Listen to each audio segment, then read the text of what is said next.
Hello বন্ধুরা, আজ আমি গোটা পটলের তিল পোস্ত করব। এই দেখুন, পটলগুলোকে এরকম করে চিড়ে নিয়েছি, নিয়ে এবার এতে একটু সামান্য নুন হলুদ মাখিয়ে নেব। এই দেখুন, এতে সামান্য নুন হলুদ দিয়ে নিচ্ছি, অল্প করে নুন এতে মাখিয়ে নিচ্ছি। এটা সুন্দর করে মাখিয়ে নেব। নুন হলুদটা মাখিয়ে নিয়েছি, এবার আমি এটা মিনিট 5 রেখে দেবো।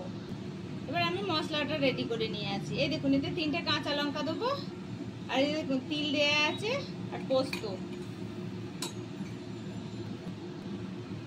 এবার আমি মশলাটা বেটে নিয়ে আসি। 5 মিনিট হয়ে গেছে, এটা আমি এবার তেলে ছেড়ে দিচ্ছি। তেলটা গরম হয়ে গেছে, এবার আমি পটলগুলোকে ভালো করে ভেজে নেবো। পটলটা নেড়ে ছেড়ে ভালো করে একটু ভেজে নেবো, ভাজা হোক, তারপর আপনাদের দেখাচ্ছি।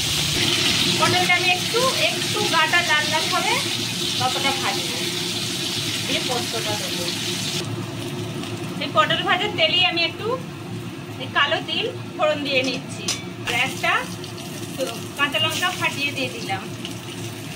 আর এবার আমি পোস্তটা দিয়ে নিচ্ছি।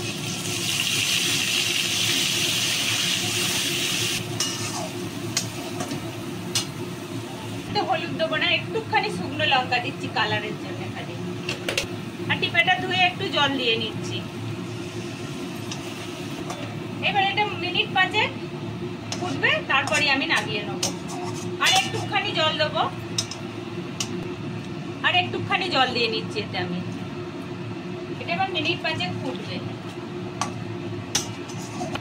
একটু কাই কাই হবে, রুটি দিয়ে খাওয়া হবে। এই দেখুন, এটা চাপা দিয়ে দিলাম একটু।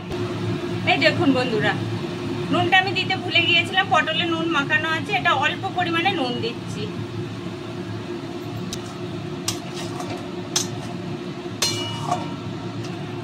এবার আমার এই পটলটা রেডি হয়ে গেছে, এবার আমি এটাকে নামিয়ে নেব।